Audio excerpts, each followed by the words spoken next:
do that, and we'll start. Yeah, fabulous. So welcome, everyone. Hello. Thanks for joining us today.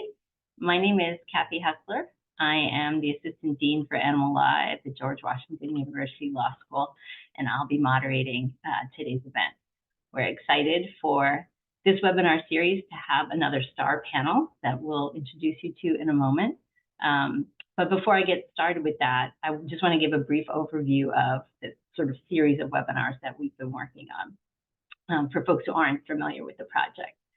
The Animal Legal Education Initiative at GW Law strives to support and develop and incorporate animal law within the legal academy. And this webinar series is one of the ways we're trying to further those efforts by creating resources and support systems for adjunct professors across the country, by creating opportunities for adjunct animal law profs to connect and collaborate with one another. And so these webinars are intended to be conversational and a place that we can network and support one another.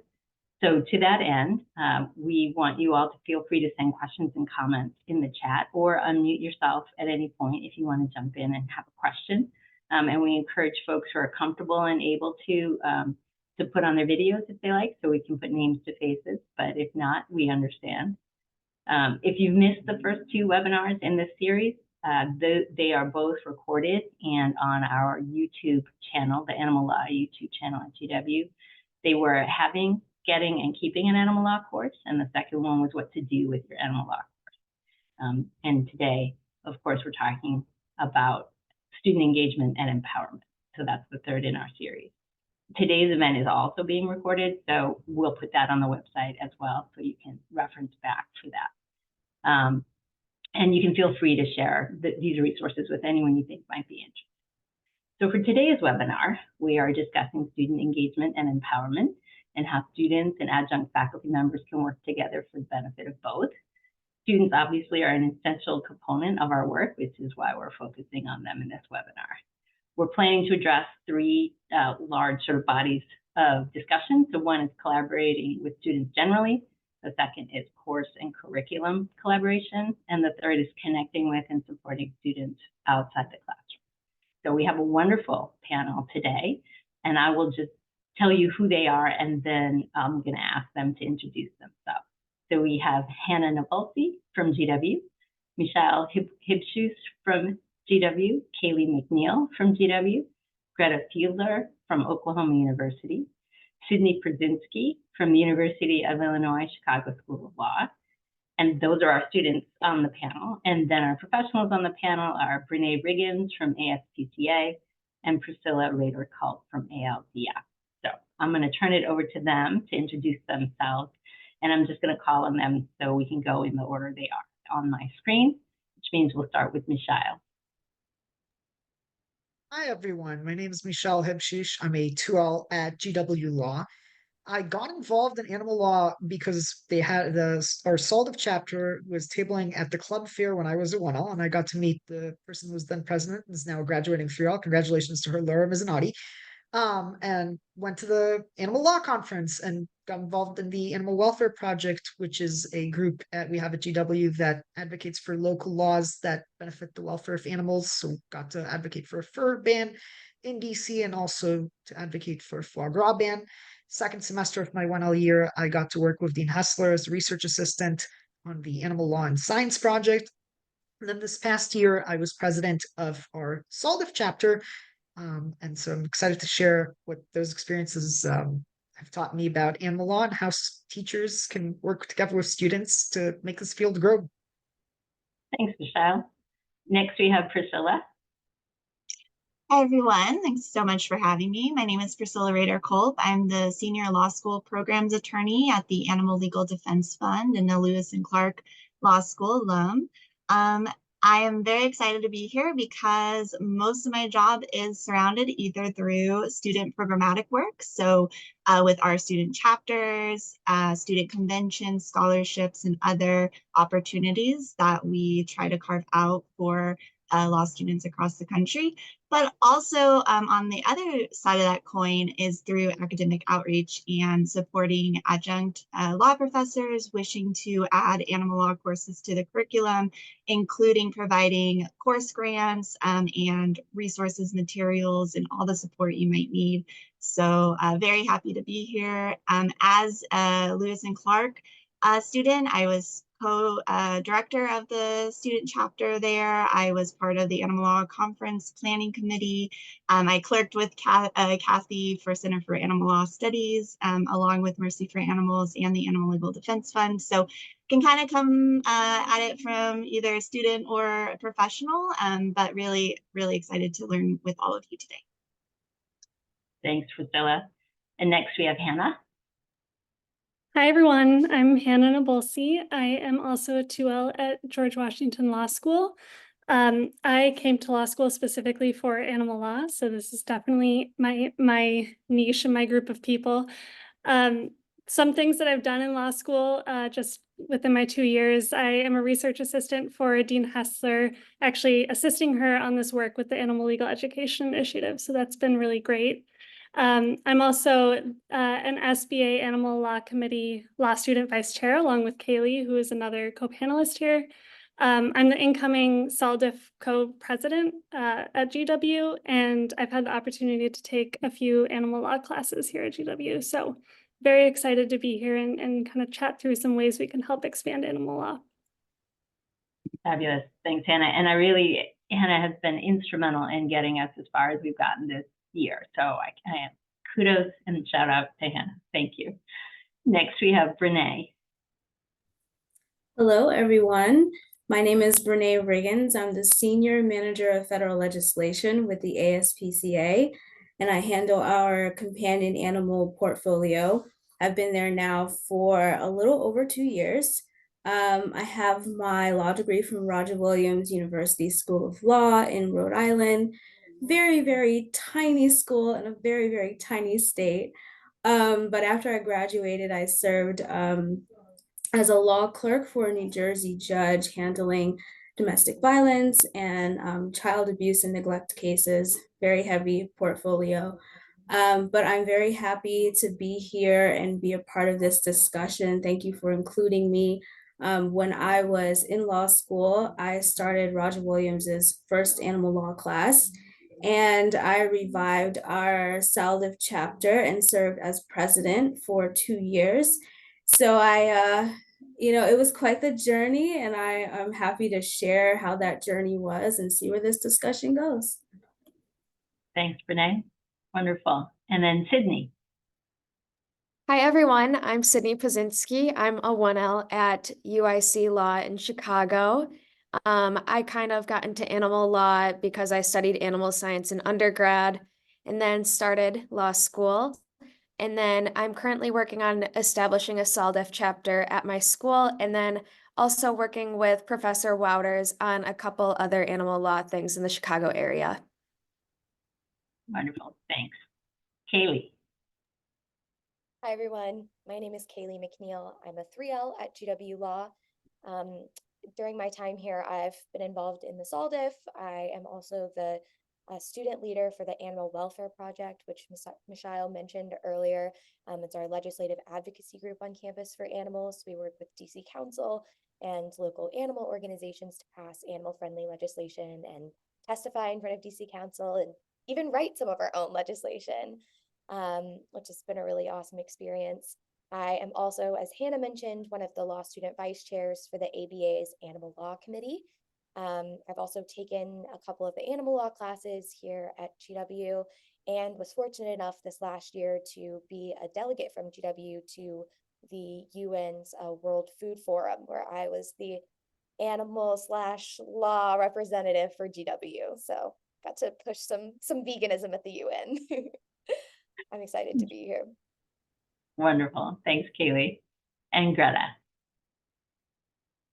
Hi, everyone. I'm a 3L at OU. I founded the SALDIF chapter at OU my 1L year and ran it for 2 years, and currently I'm still running it until I finish school this semester. we didn't really have any awareness at the school and faculty or students about this field. And this past year, we brought in a wonderful adjunct professor, hey Will, who came and taught us about animals for the first time in our in OU Law's history. And I'm very happy to be here. Fabulous. So you can see, and there's more that I know that all these wonderful people have done, but that those things will likely come out as we talk. So you can see we have a fantastic panel to lead us through our conversation. So like I said, we want to start with, we're going to do sort of 3 topics, and we want to start with collaborating with students. And so one of the things we thought we might start with is developing student organizations. So many of the folks here have been engaged in that work, and sometimes that's pretty challenging. So the first sort of general question is, so what if your school has no SOLDIF chapter or no student organization? How do you get sort of funding? How do you get external support? How do you get it through the administration? So how do you get these things up and running? So, and we're gonna have a just general conversational style, so anyone can jump in and start with that answer. I'd love to jump in first and then hear from the students, but please email me first. If you do not have a student chapter at your school, let's make that happen. Let's get a student chapter at your school. And myself and my colleague, Alyssa Crowell, can walk you through this.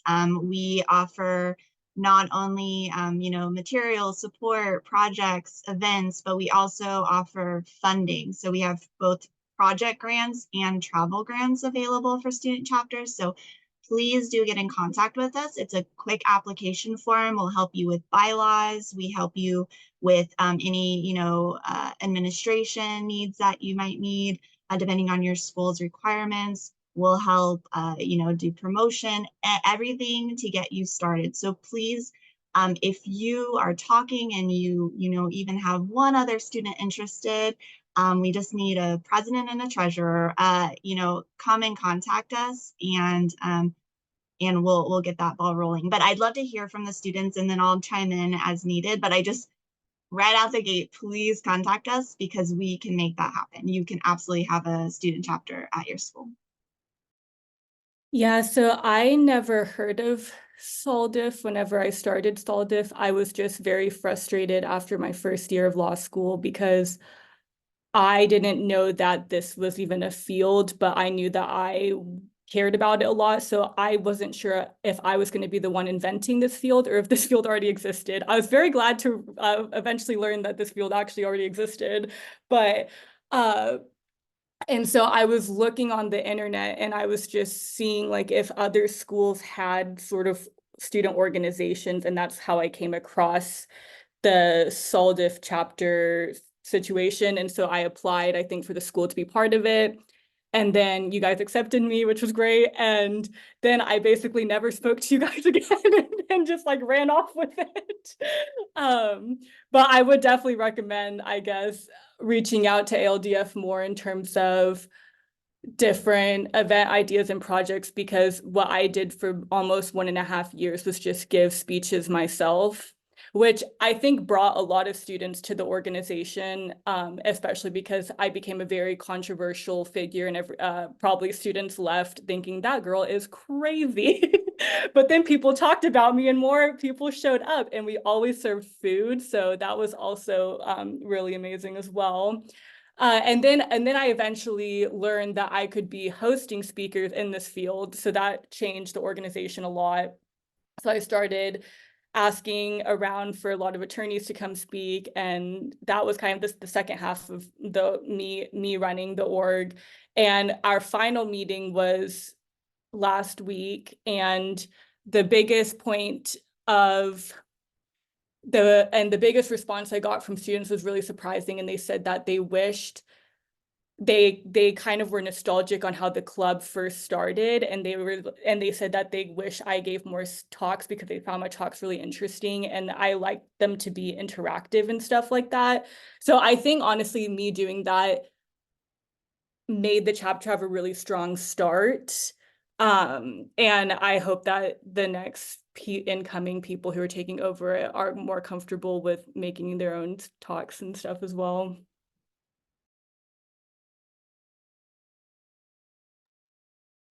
I don't have experience creating a SALDIF. Obviously, GW had one when I came in, but I have had friends that have started their own clubs in different areas of law. And one thing that has really helped them is just reaching out to their friends if they don't have enough people to start the club, reaching out to their friends, be like, hey, this is really important to me. Would you mind signing on to it, just coming to a few meetings? Or finding people who have a common interest. So going up to someone and saying, hey, do you have a dog, a cat? Do you love your dog or cat? Would you mind joining this group? And I think that can just really help you get numbers up when you need more people to join your group. I'd also add to that, connecting with other established student clubs. So environmental, criminal, finding those commonalities and interest points that you can, maybe do a joint event and then start to get signups for people interested in an animal law student chapter, and slowly kind of build it that way to where you're not necessarily having to start with the chapter, but you start to incorporate animal law topics into other, student interest groups. They kind of get interested, they want to ask more questions, and then slowly it trickles into forming your own chapter. So great point, Hannah. Renee, sorry. Yeah, I just wanted to add that like finding out how much student interest there is a really good place to start. So like for me, I had myself and my friend went around with a piece of paper around school and just collected signatures from people to gain their interest in not only the class, but also SALDIF the chapter, just to see like, what are we dealing with? How many people are interested? What barriers are we going to have to come up across or against rather? And utilizing those materials that ALDF mailed to us was super helpful. So sometimes you got to get a little creative with it. So I used to sit in my law school's bistro, which is where all of the hungry law students would go after, Civ Pro or whatever really hard class there was. And I would lay out all of the materials on a table. And I would sit right near the entrance of the door so that when people were coming in, I would kind of accost them a little bit like, hey, are you interested in animal law? What do you know about it? And it generated conversations. And so people would know, oh, there's that animal law girl sitting there in the bistro again. And eventually conversations started to develop around campus. So very good place to start is figuring out how much student interest there is and spreading the word. So as I'm working on establishing our chapter here at UIC, something we did was we have group me messages for each year in our cohorts. So we just sent a simple message, if you're interested in animal law, like this message, and we'll reach out to you eventually. And that's super easy. All they have to do is like the message, no effort on anyone else's part. So that's something we've been doing. And I'm definitely going to take some of these other ideas over to UIC to get us started as well.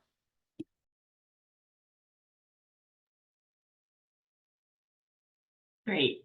Well, one of the things that we know that can happen as people are starting courses is they run into some barriers. So you all have already addressed developing student interest, but sometimes there's some administrative pushback or lack of interest. So what are your thoughts about working with adjunct professors or others to overcome some of those administrative areas of resistance? I can start. I can take that one. Having an adjunct was that adjunct was my best friend when it came to starting this class. Having someone that could kind of be a buffer between the students and the administration is a really good tool. And explaining like what your vision is for the class, what are you looking for, and then having that professor like present those things on your behalf was incredibly important.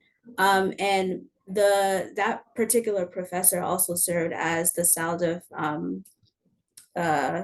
why is the word escaping me? Advisor. Thank you, Dean Hessler. Yes, served as the advisor, so was already very privy to all of the things that we were looking for in a class. That professor really helped us with our petition. He really helped us in my search when I was looking for a professor to teach the class. He kind of helped vet a little bit unfortunately, like administration didn't really take me seriously when I was trying to start this class. I would hear things like, oh, good luck starting that animal law class, or they would, pretty much question why adding another class was necessary. So brainstorming ways to present to administration why the class was necessary was really helpful. And that professor did a great job at doing that. I remember sitting at my computer and going on LinkedIn and sending random messages to animal attorneys that I could find and saying, hey, I'm starting this class, or I'm trying to start this class at Roger Williams. Do you have any experience teaching animal law? Would you be interested in it? And then, that person would say, yeah, I can come in. And the adjunct and I sat down and pretty much interviewed them, right? And vetted them for the position. So I don't think I would have been able to do it if it weren't for that adjunct. That's amazing, Renee, that you went through that and kept at it. And that class is still existing. We looked it up and it's still there. Like your legacies have so much impact, and it can continue. You never know what your actions today might impact, a year or 2 years, 3 years from now. So that's amazing. And I will say, just another plug to reach out if you do kind of feel lost at sea a little bit through this. I think working with administrations and figuring out what's important to them, where their priorities lie, whether that's bar passage or career options, post-grad, employment statistics, whether is there a particular area of law that does get a lot of interest within the legal community at the school? How can you kind of position it? We talk a lot, being attorneys, we talk a lot about, knowing your audience and speaking to your audience. So I think it kind of comes down to understanding a bit about your administration and where public policy falls in it, where their budget falls. I have course grants available for teaching stipends if money is a hurdle. I'm also happy to reach out to our networks for securing adjunct placements if you're a student looking. And so just knowing that you do have community is really helpful, but also just the innovation of going to LinkedIn and being like, okay, I'm just going to cold message people. I mean, it's brilliant because I think that there's a lot of interest out there, but it's connecting it. So just being able to cold email, cold message, that goes a long way. And then and just knowing like there's a lot of resources out there, and it's just like implementing them and attaching yourself to them. See if students have anything else to add. So the hurdles I faced at OU were very unique and potentially might be only OU unique hurdles, because first we have this policy where professors can't teach on Zoom. You have to teach in person, and they're especially strict about that with adjunct professors. So I was like, okay, we have to have someone in Oklahoma who's willing. Well, there has to be someone in Oklahoma who exists that is qualified to teach this class, which was already a hurdle. So, and then if there isn't, then we have to find someone willing to fly here.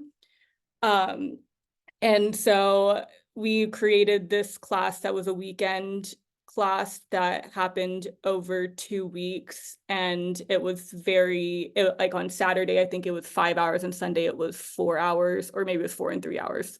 Correct me if I'm wrong, Will. Okay, he's in here. Our adjunct is in here, so he can help me. So that is one obstacle which I think OU will always face, because we have this policy and animal attorneys don't really live in Oklahoma. And the second obstacle we have is that ALDF offers money for the adjunct professors to come teach, but OU won't accept the money. And so, like I said, very OU unique hurdles. So, yeah, so they will always be able to use money as an excuse if it comes to that, because they refuse to take money from ALTF, potentially because of where we're located and where our other funds come from is the speculation. So you really need to find an attorney who is very kind and willing to travel here. And thankfully we did find one, and I heard he's being asked back next spring, so we'll see. But yeah, basically attorneys out there, be willing to travel, I guess is what I'm trying to tell you, because it's really helpful.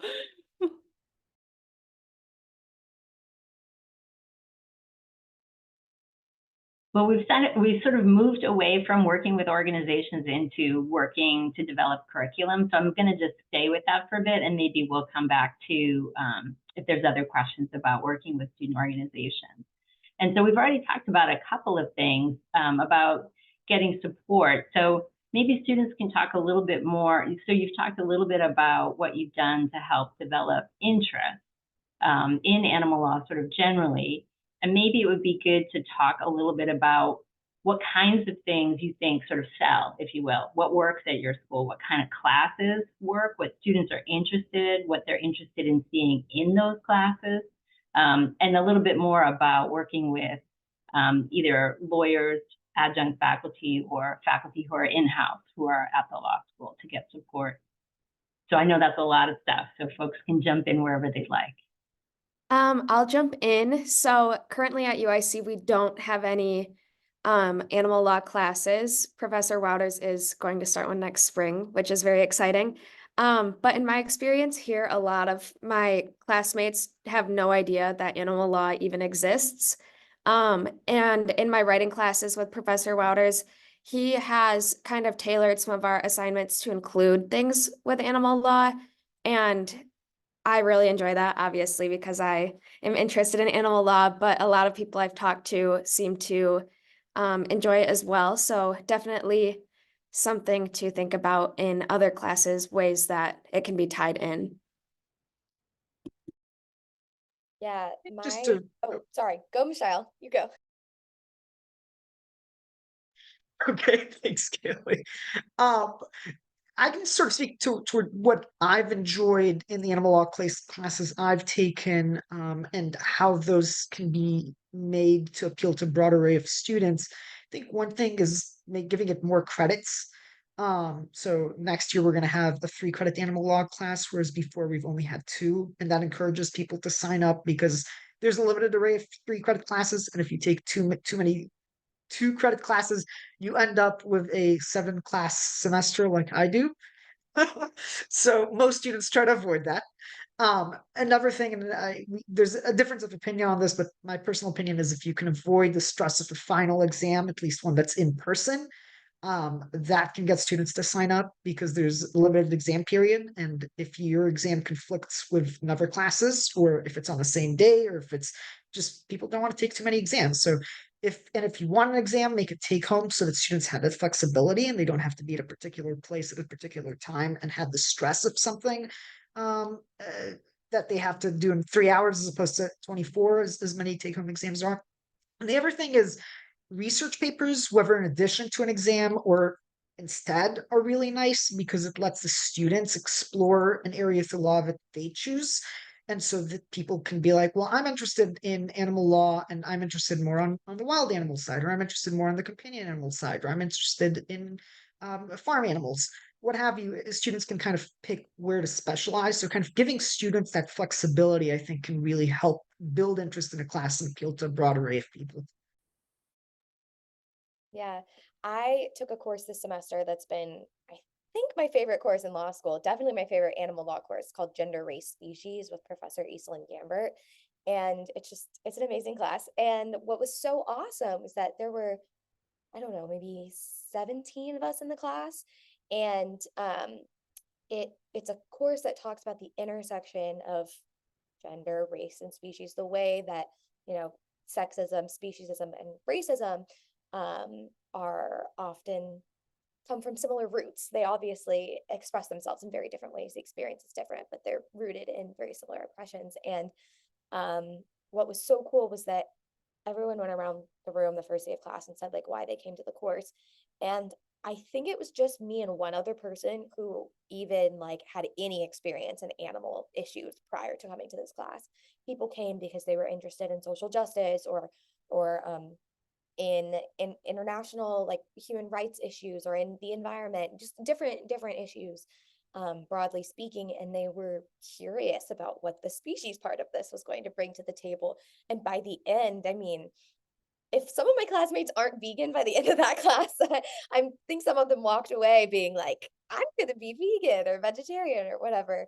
And so I think having courses that are able to weave in different topics and show people, I think especially with when you have folks who are already like social justice oriented, or change making oriented in the law school, but they just don't see how working on animal issues is gonna may help them further those goals. It's great to have a class that kind of shows those intersections, of different kinds of activism, and also having a class. I will just, not to just like dote on Professor Gambert, but she's absolutely wonderful. And the way that she does her class is I mean, it's an animal law course, but she never pushes any certain perspective on the class. And so students are free to kind of engage with the material, and we learn about the plight of different animals. But no one's told, what they're supposed to think about things. And I think that it's a really nice judgment-free space where people are able to come to their own conclusions. And I think by the end, most people agreed with Professor Gambert, but it was really exciting. And I will also just end by saying that the majority of the people who were in that class, when said how they found out about this class, it was because they were recommended the class by a friend who took it and thought it was wonderful. And that's how I joined too, was because I heard that it was the best class here. So word of mouth is good. If you can get a cohort to really like it and then tell all their friends at registration to sign up, that's a good thing. So once I went through the work of finally, or not me doing the work, but oh my God, what has happened? Did I just? Oh, sorry. I'm sorry. My computer just like completely freaked out. Okay, I'm back. Okay. So after this class finally got approved, then we had to get enough students enrolled. And I was freaking out. Like I was asking everyone to enroll. I was like, even if you're not interested, just like sign up, and just so like they get everything organized and then just leave the class. Like I was so worried. And by the time enrollment happened, I was like, okay, I know there's 8 people for sure that are going to enroll, but they said at least 11 or something have to be enrolled for the class to actually commence. So I like didn't sleep that night. I was so worried. And then enrollment happened and there's like 45 people trying to get in the class. And I was like, what is going on? And so then I think I asked people why that was happening.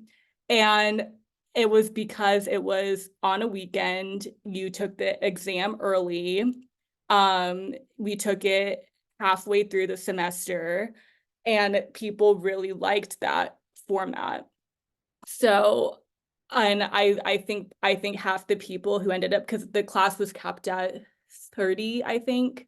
And I think half the people that were in the class were literally just there because it was a class they could take that they could finish early. So if you're wondering how to format your class, that was very successful at OU. And I highly recommend. That's really helpful. And so we're moving into a conversation about enrollment issues. And enrollment is an issue pretty much at every institution. So I taught for 14 years at Lewis and Clark, and we had classes with enrollment issues, even though it was, the main place to do animal law for so long. So let's talk a little bit more about that. So I think Greta's point is a really good one, trying to figure out what it is that will draw students, not just the animal law students, but because we know there's a limited number of them, but the other students into the courses.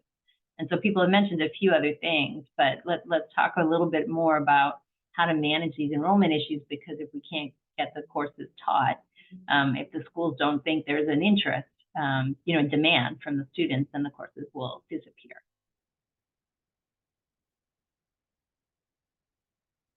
So other thoughts about how to deal with the enrollment issues? Jump in, just echoing some thoughts about word of mouth. I'm in a class that's not an animal law class in particular, but there's just 7 people enrolled. And I think virtually everyone, I don't think anyone in that class did not enroll except for hearing about it from 3Ls last year who really enjoyed it and had a good experience. So just talk with your friends. If you take an animal law class and you're like, or our animal law class this semester has 4 people de facto, 5 people officially enrolled. We don't know what's going on with a phantom 5th person, but talk with your friends and tell them, hey, this class is amazing. You get to explore A, B, and C topics. If you know your friend's interested in criminal law, tell them about criminal aspects of animal law. If you know that your friends are interested in farmed animals, or if your friends are interested in aquatic animals, or if your friends have companion animals and they want to learn about what their rights are with respect to their companion animals, kind of appeal to those interests, and just those one-to-one or one to several people conversations can really spread the word.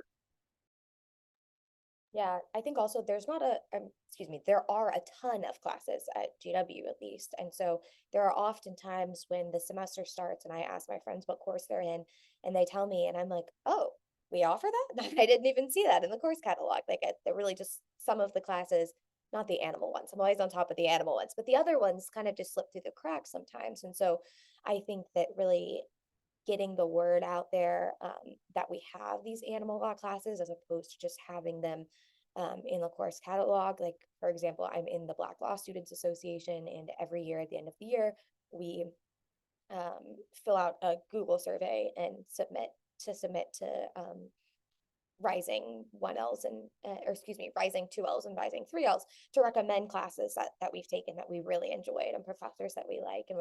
And I know that there are other clubs that do that too for their members. And so like connecting with other clubs, you mentioned collaborations with other student groups, but not just for SOLDIF events, but also for classes. And if the course topics overlap with some of the things that the clubs are doing, it's also helpful to be able to advertise in that way as well.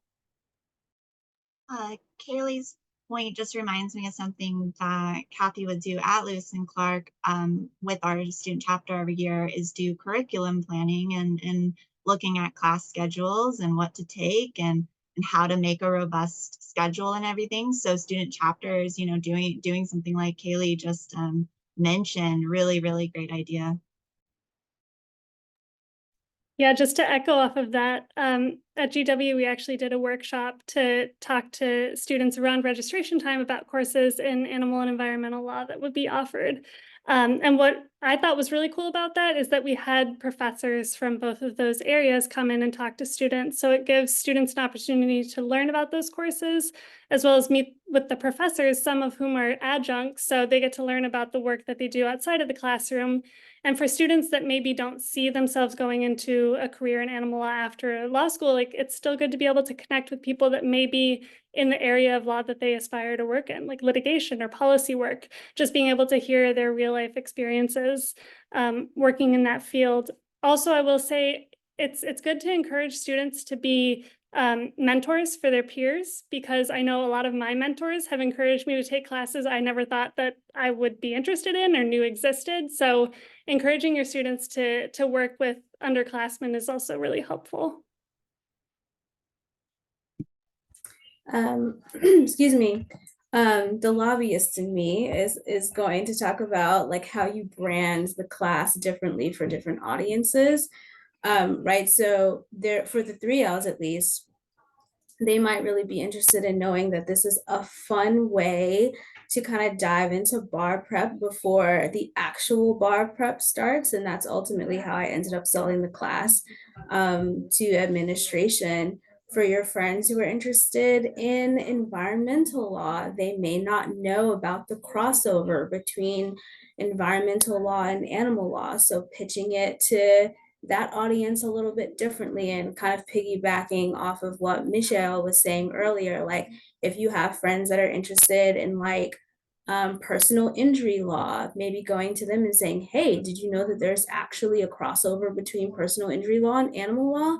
So definitely like knowing how to cater to your different audiences and having like a little elevator pitch in your back pocket ready. So when you come across those different audiences, you know what to say to them.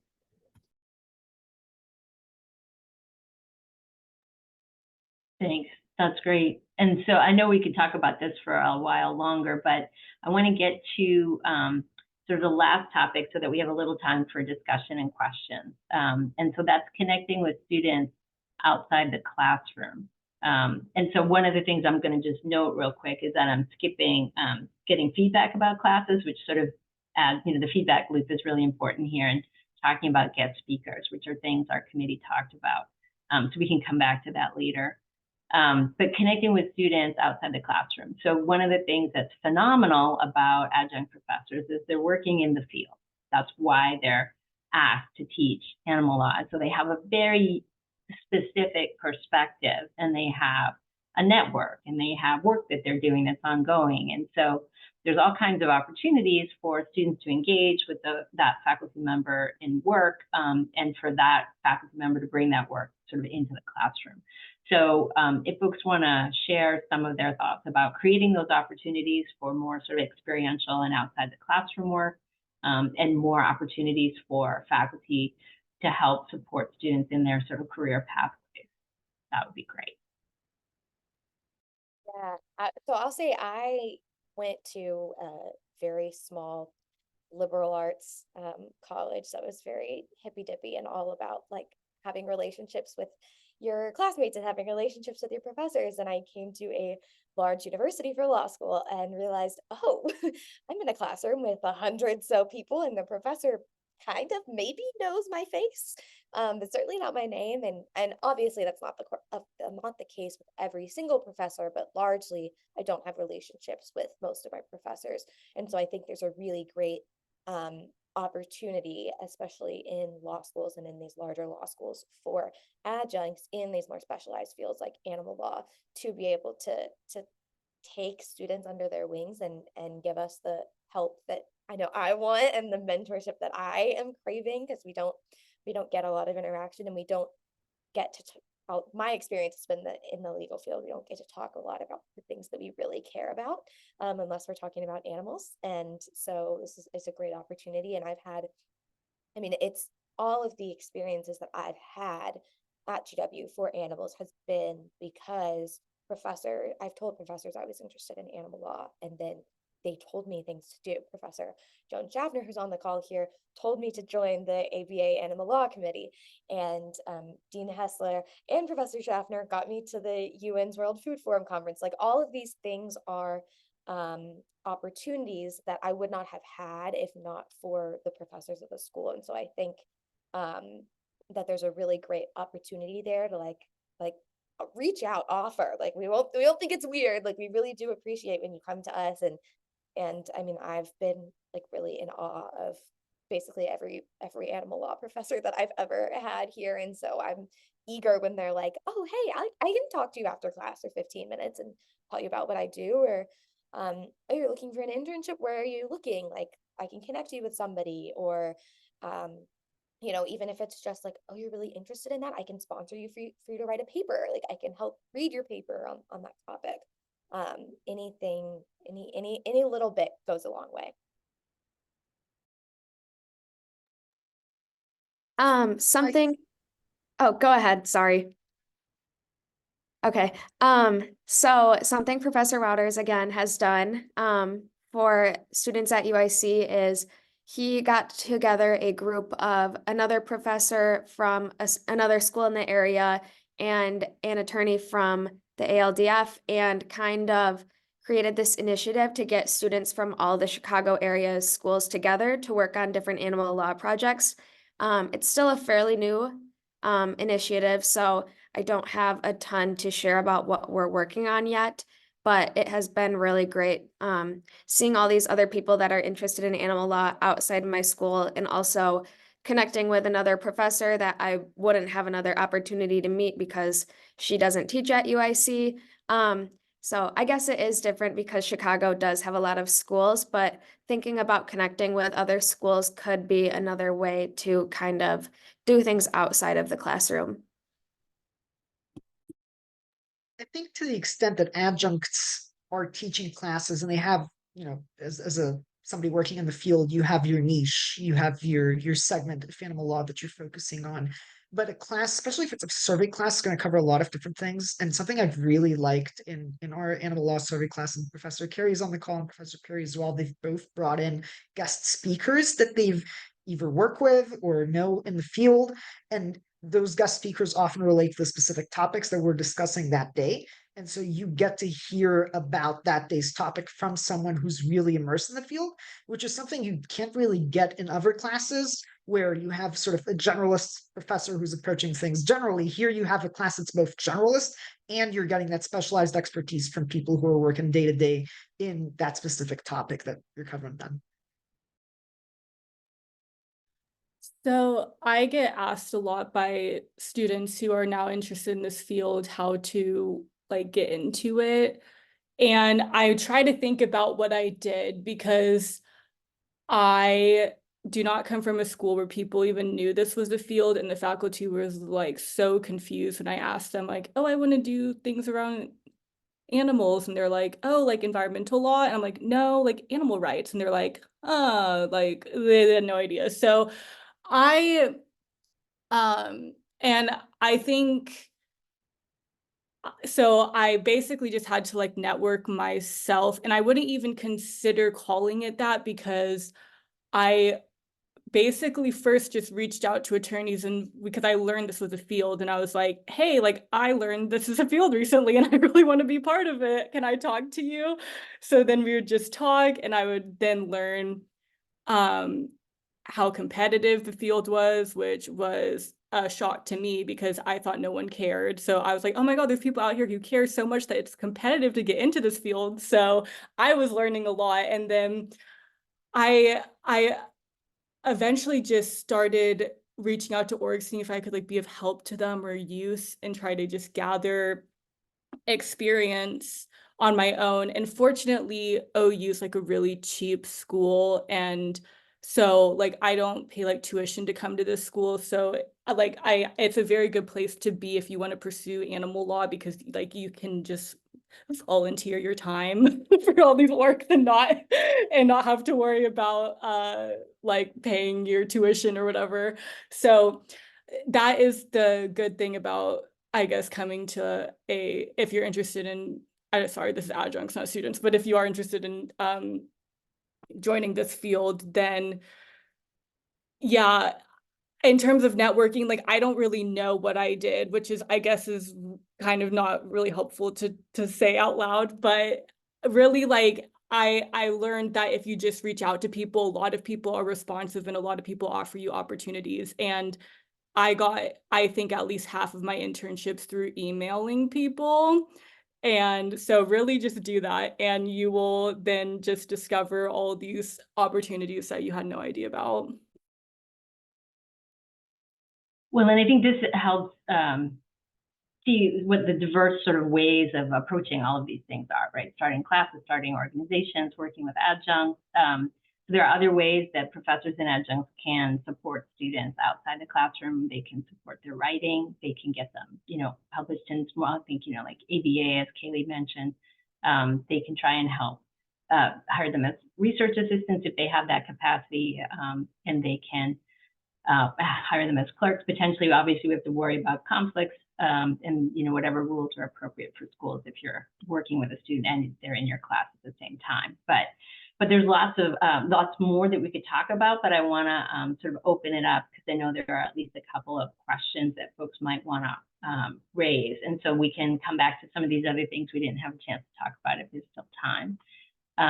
But Jason asked a question about, and people can put stuff in the chat or they can just raise their hands or unmute or whatever's easy for you.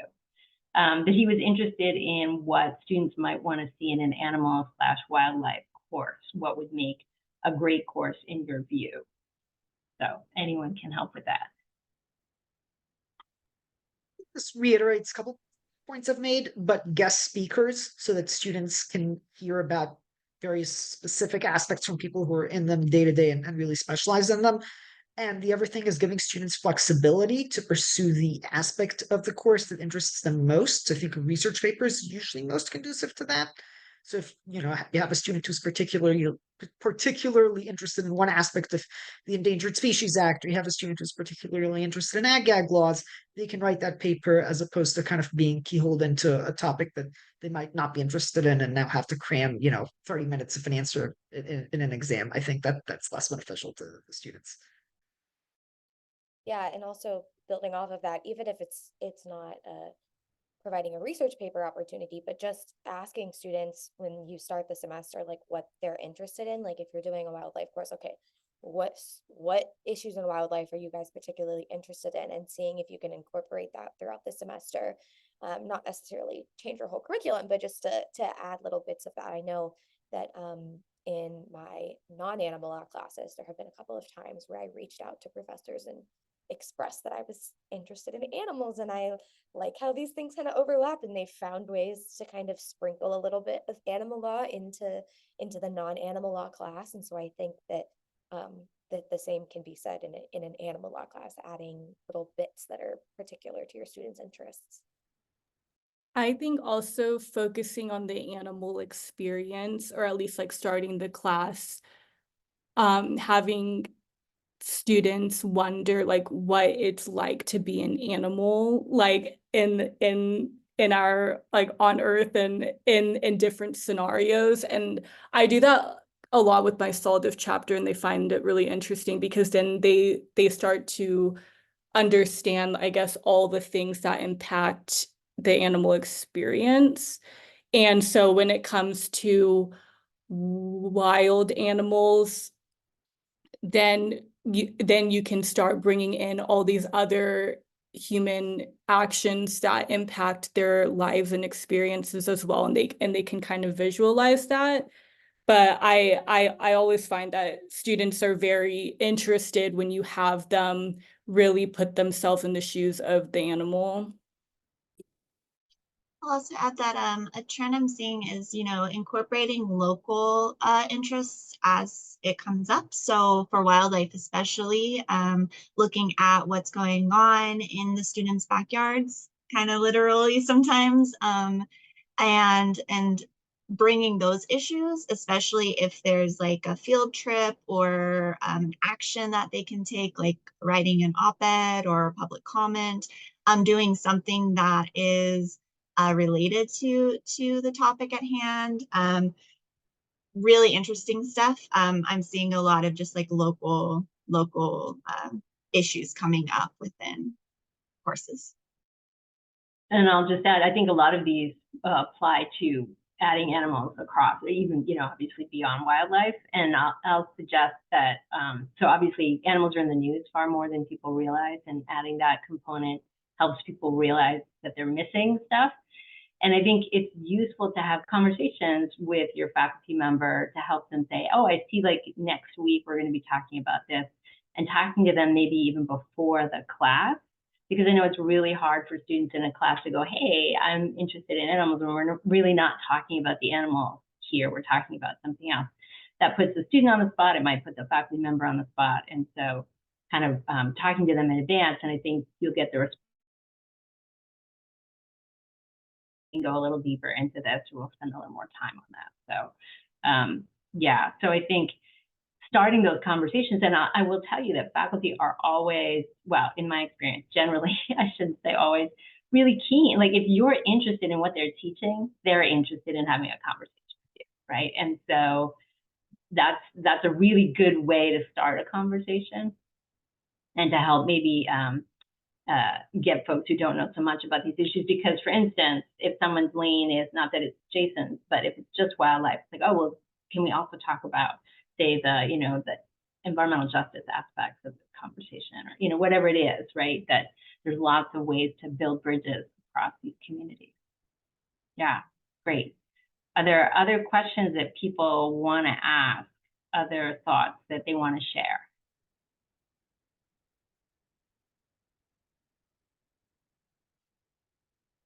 So I wanted to leave time for questions, but are there other folks, other things that the folks on the panel wanted to share that they didn't have a chance to? I was just Going back, oh, sorry, no, Kaylee, go go ahead. ahead. Go ahead. Okay, I just wanted to, I'm doing another plug, but one thing that I think is really beneficial is if as an adjunct professor or law professor, if you're able to attend events with your students, that's a really special way to bond, to share common interests, to be out of the classroom, engaging with content, meeting people. As an undergraduate, I had the honor of attending the Animal Law Conference twice, and we went as a cohort with my philosophy buds, and it was a really great way to open up my eyes to so many of the issues, but also to connect with people. And then throughout as a law student and now in my professional life, just being able to go to events and as a group learning together, going to lunch and talking about it together, that's really great. So whether that's in like a local event, say like a book reading or a speaker coming to talk and you all going together, or attending the Animal Law Conference, which is in Portland this year and virtual, we have travel grants available for that.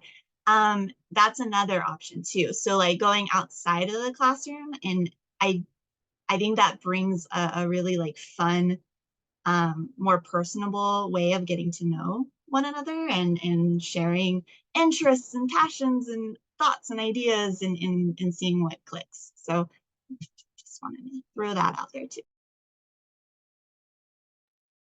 Yeah, and I just wanted to quickly mention too, one of the things that we've talked a little bit about, like helping to get internships or opportunities outside of the classroom. But one thing we didn't touch on, which is a really big barrier for students to animal law jobs and internships, is the funding situation. So GW is not cheap, and most law schools around here are not in this country. And I think that for me personally, like I didn't have anybody in my family to talk to who had gone to law school, had gone through the funding thing. And so when job opportunities came around, I was really stressed and like, okay, I need to get a job and I need to get a job that pays because I have to pay my rent in DC. And so I think this should be the job of the Career Center. But if, adjuncts have any sort of capacity to help connect us to different funding opportunities, just showing folks like what the opportunities are out there, because there's so many like fellowships and grants that like I didn't know about that now I see other students getting, and I'm like, oh, I might have been able to do like a public interest summer for my second year had I known that I could like pay my rent at the same time. So again, not really the job of an adjunct, but if it's a place where you have capacity to help, I think that that would be really, really helpful. Yeah, I want to add on to that. Oh, I'm sorry, Hannah, you can go. Okay, just quickly, I wanted to build off what Kaylee was saying. I think she brings up an excellent point about the Career Center. I think it is equally important as you're starting your SOLDIF chapter and your animal law courses to connect with other departments in the school, like the Career Center, to give them any resources they may need to be able to give to students who are interested in animal law, or at the bare minimum, just giving them the contact of an adjunct professor who teaches an animal law course. So students that go to the Career Center looking for some guidance at least have some direction to be pointed to. I think it's also really important to put information in newsletters. So whether that's your SOLDIF newsletter or your school newsletter, Mishael was the president of SOLDIF this year, and he did a wonderful job of always including jobs at different animal organizations that we're hiring. So I think that's also really helpful. Shout out to Laura on getting the jobs all organized, and that's something that she continued mostly from last year. So the credit belongs to her. But thank you.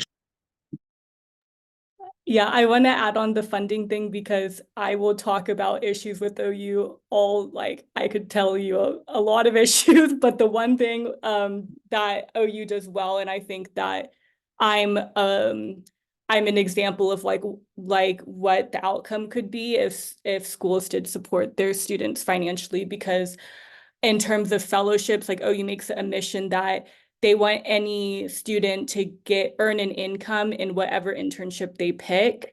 So any students who are taking internships where the income is where they're not making any money, the school will find them a fellowship or help them obtain one, or they will make a fellowship themselves and then like and they will offer it to the student.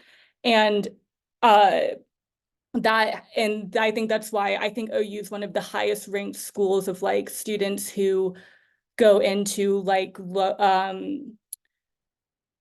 jobs that really help people. I don't know what they're called, but like we're Public very high interest. ranked in that. And I think that is why, and I think that's one of the reasons why is due to that.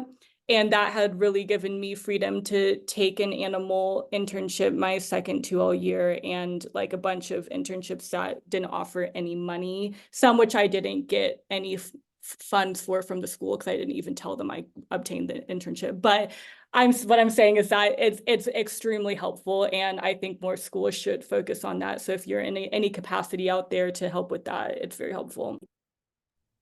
And I think that brings us to the top of the hour. Oh, sorry, Brene, go ahead.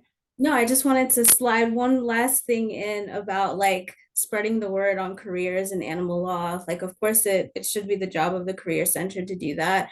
But what I did after a long series of Google searches and LinkedIn searches, like finding people who were doing this as a career and then asking them if I could share that information with the students. So Michael had mentioned like alerts that go out to the students. What I did was for Black History Month and Women's History Month, I included like people for Black History Month, Black people who are in animal law as a career and giving them a shout out. And that specifically spoke to obviously a certain demographic. And there's not a lot of Black people in this field. Like that's just the reality of it.